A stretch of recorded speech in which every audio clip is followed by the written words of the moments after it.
They don't have the menu in English, so shall I talk you through it? Sure. Anything I need to know? Any allergies? Yeah, I'm allergic to shellfish. Oh, right, so nothing with marisco then. Marisco is seafood. Okay. So for starters, the papa rellena is a potato bowl filled with beef, raisins, and olives, and then deep fried so it's crispy on the outside. That sounds tasty. Though, isn't it quite heavy? Not really. I mean, the portions are quite small here. Then the anticuchos are a kind of Peruvian kebab made from sliced cow heart grilled on a stick. Right. I've never had heart. No? But you're not vegetarian, right? No, not at all. I suppose we've just never eaten those parts in my family. Really? It's so good. Not tough and chewy, just nice and juicy. What about the ceviche? Ceviche. That's Peru's national dish. It's a cold fish dish. Are you okay with fish? Yeah, usually. What else is in it? It's basically cooked in lime or lemon juice, maybe special vinegar and spices. Okay. What do you mean by cooked? You said it's cold. Yeah, the raw fish is left in the lemon or vinegar for a while, and the acid in the juice does the same as heat. So it's like cooked, but it's cold. I'm not sure about that. I think I'll go for the heart. What are you having? Ceviche. You can have a bite if you want. Thanks. What about the main course? Well, the bistec apanado, that's steak. Okay. I'm not sure I want beef if I'm having heart. Right. So not the lomo saltado either. Do you like duck? Sure. You could have the arroz con pato. It's a bit like a Spanish paella, but much tastier, of course. Well, you would say that. And the seco de... Seco de cabrito. That's goat meat cooked in a thick sauce and served with beans on the side. Okay. I've never had goat either. What's it like? Oh, I guess it's a bit like lamb, but with a slightly stronger flavor. I love it. That's what I'm going to have. I think I'll join you. It sounds delicious. Do we need to choose the desserts now? No, see how you feel. But if you have room, you must try the mazamorra. It's made from fruit and purple corn. It's my favorite.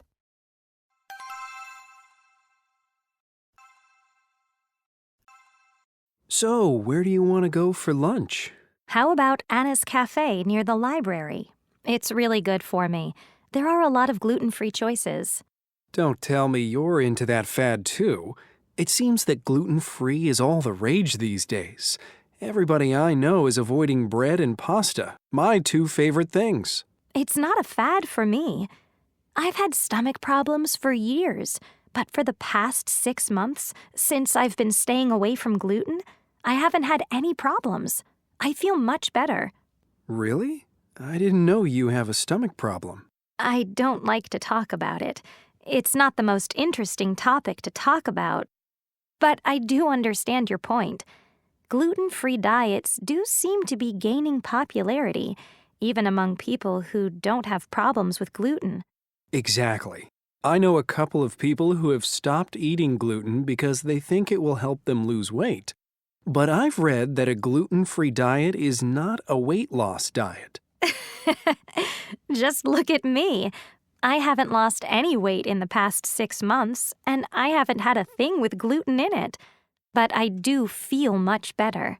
So what is it you don't eat? At home, it's easier for me because I can buy things like gluten-free bread at the store and have sandwiches and stuff like that. So if I'm making peanut butter and jelly sandwiches for me and the kids, they have regular bread, and I have gluten-free bread. So your kids aren't doing a gluten-free diet too? No, they don't have a medical problem, so there's no reason for them not to eat gluten. In fact, food with gluten has a lot of nutrients that are necessary for good health. I have to take vitamins to get those nutrients. I want my kids to get those nutrients naturally. Huh. All really interesting. All the talk about gluten-free food has been driving me crazy, but now I understand it better. So, should we see if we can get a reservation for Anna's? Sounds good to me. 12 o'clock? Okay, let me check the website and see.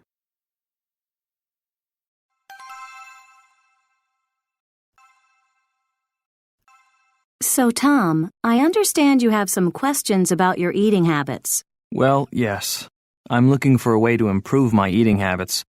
I've been eating the same way for a long time, and I'm not really sure I'm eating the best way. I see.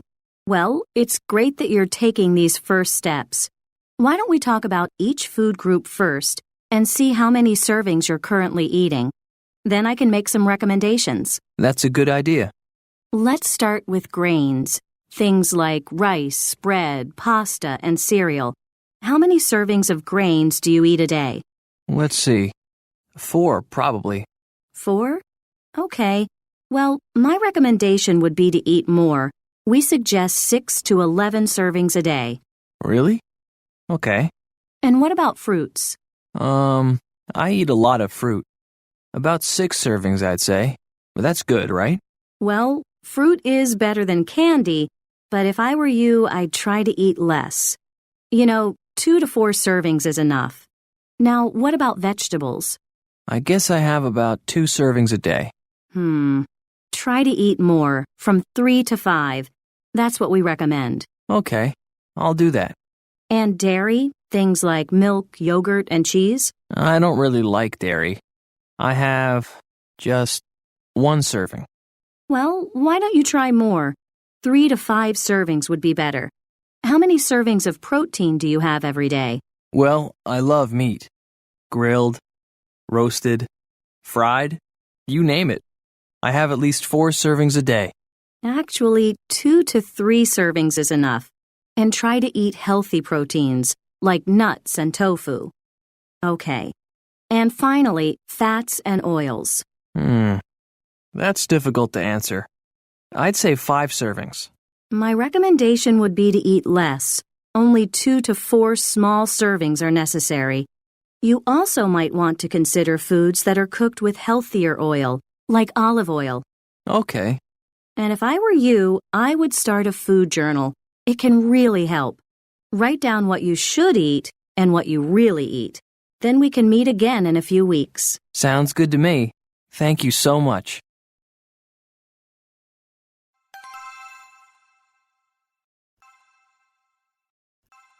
They don't have an English menu, I'm afraid, class. Just a Spanish one. That's okay. You'll just have to talk me through it. No problem. Well, for starters, they've got papa rellena. That's balls of mashed potato stuffed with beef, raisins and olives, and then deep fried. Okay. That sounds very filling for a starter. It can be, yeah. Then there's anticuchos. That's a bit like a Peruvian kebab. It's sliced cow heart, very tender and juicy, grilled on a stick. Right. To be honest, Aurora, I don't really like the idea of eating heart. I don't know why, I just don't. That's okay, no problem. There are plenty of other dishes to choose from. Sorry. Anyway, what's next? What's ceviche? Ceviche? That's Peru's national dish. Have you never tried it? No, never. Oh, you really should. It's delicious. It's basically raw fish, marinated in lime juice or lemon juice, and served with the local kind of potato and corn. You get lots of different kinds of ceviche, using different fish and seafood. Okay. Well, I'll go for that, the ceviche. What are you going to have?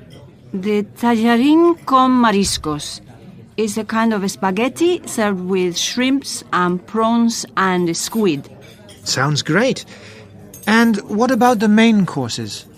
Well, the bistec apanado, that's steak, sliced very thinly and then fried and served with rice. Okay. And then there are 2 rice dishes, arroz con mariscos, which is rice with fresh seafood. It's a bit like a Spanish paella, but spicier. Then there's arroz con pato, which is rice with duck. The lomo saltado is a kind of steak dish. Another one. I don't really eat steak very much, to be honest. I tend to find it quite bland. Bland? Not this one. It's cooked with tomatoes and onions and spices and things. It's really good, honestly. I'll take your word for it, but I don't really feel like steak tonight anyway. Okay, well, finally, there's seco de cabrito. It's a kind of a stew with goat meat in, young goat meat, and they serve it with beans on the side. That sounds very tasty, and quite unusual too. I'll have that.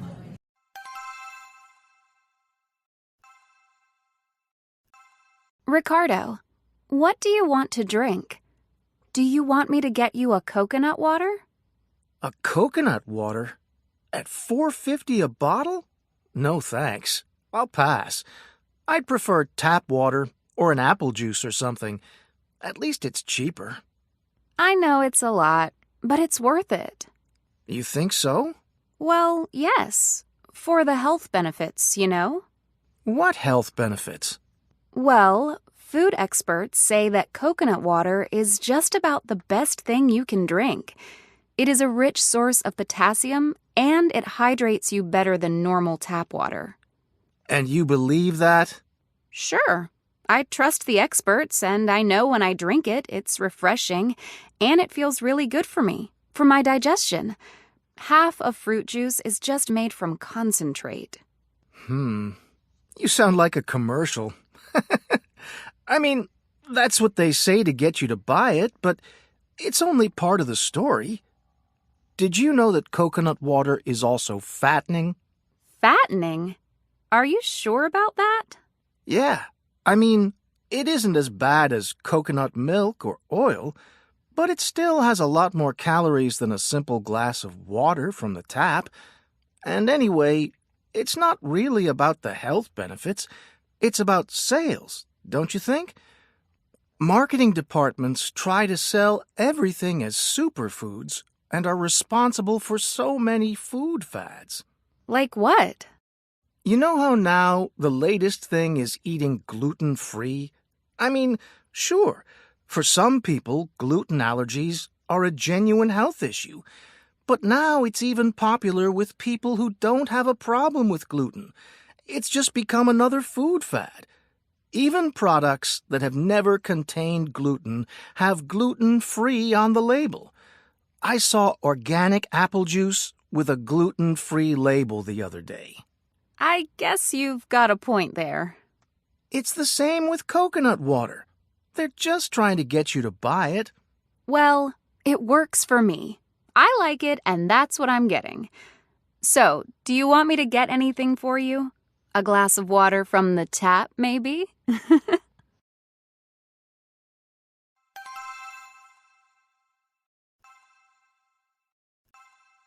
What do you have in your refrigerator? We visited 3 people to see what they keep in the fridge. David Freeman. Let's see. A carton of eggs, some milk, a pound of hamburger meat, a few slices of cheese, a jar of mustard, and a little butter. There aren't many vegetables. There are just a few green peppers going bad in the vegetable drawer. I guess I should eat more vegetables. Marta Delgado. Oh, there's lots of stuff. There's fruit, oranges, mangoes, a pineapple, and I always have plenty of fresh vegetables, broccoli, tomatoes, and carrots. And there's a carton of orange juice and a tub of margarine. I usually buy 1% milk because it has fewer calories. And then in the freezer, there are 1 or 2 frozen dinners, but not many. We eat very few frozen meals. Chris Kim. Well, there's very little food in there because I eat out most nights. So there's just a loaf of bread, a bottle of soy sauce, a few cans of soda, and a jar of hot peppers. Yeah, there's not much food in the house.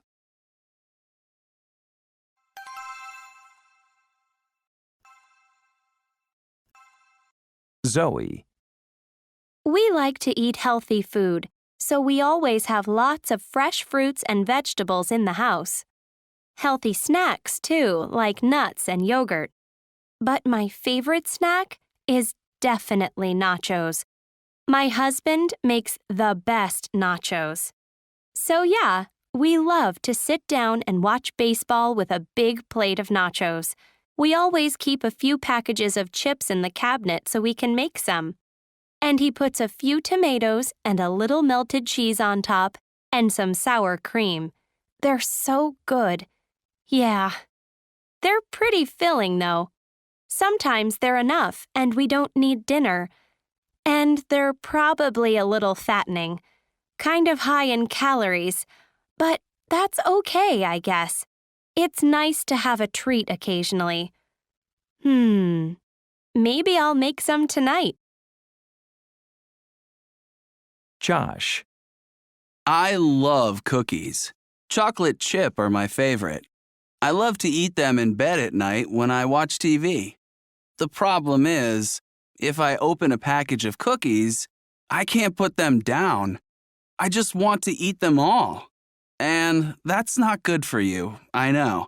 I mean, cookies generally aren't very good for you anyway.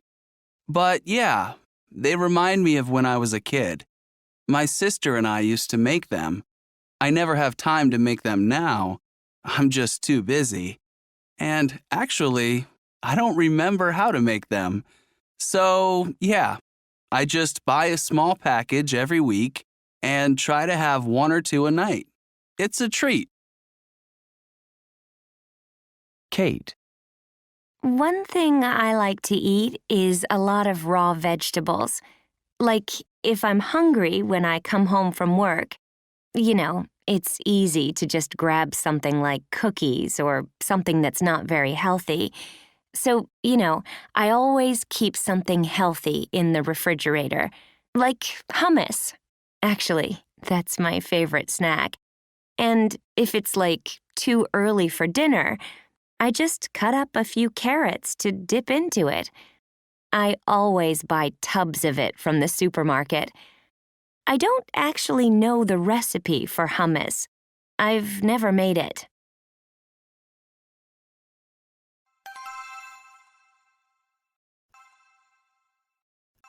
Hello and welcome to 15 Minutes to Fabulous, the cookery show that tells you how to prepare a dish in just a quarter of an hour.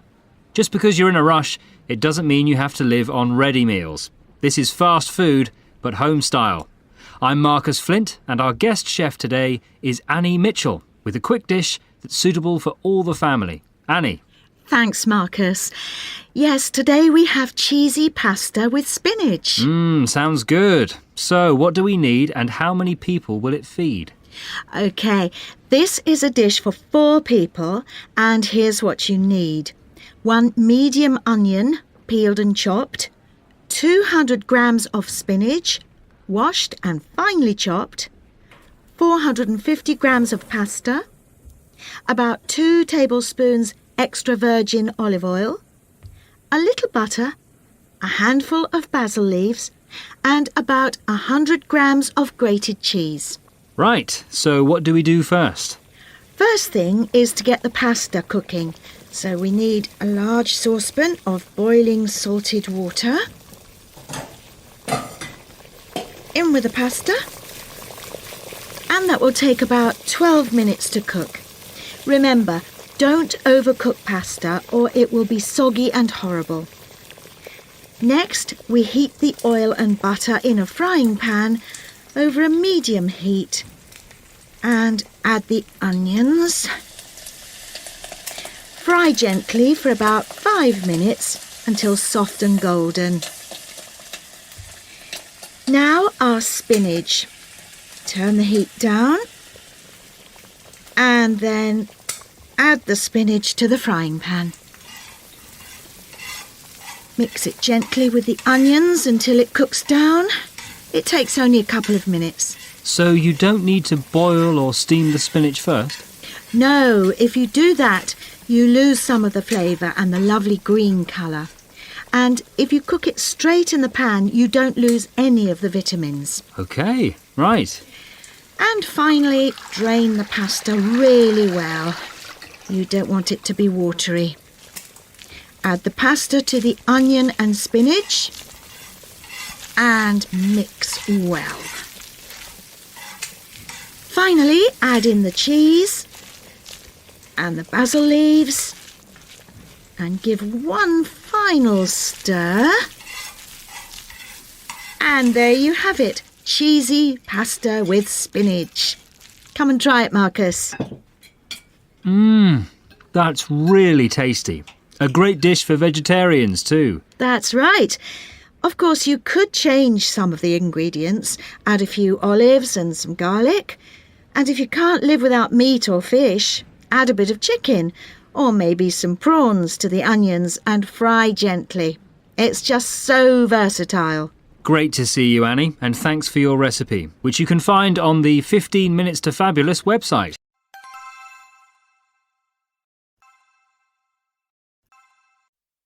Everyone knows that chopping onions can make you cry.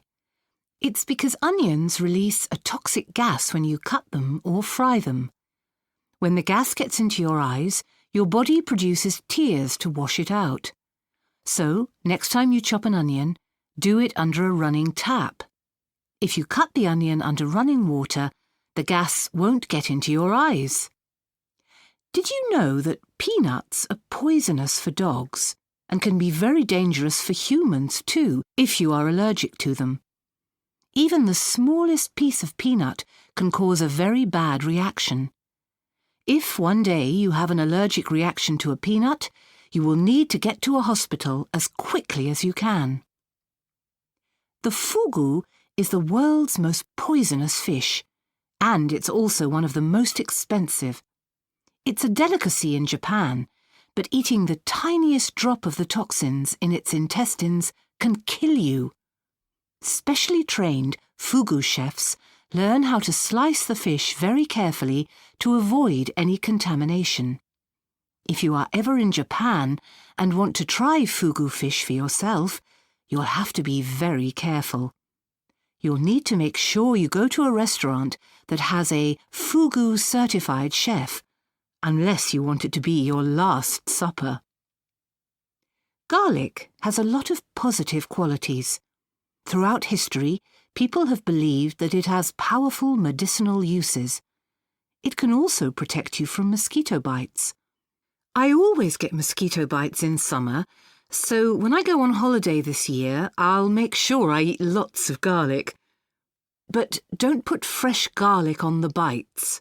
Fresh garlic is very strong, and a slice of garlic can give you a severe burn if it is in contact with your skin.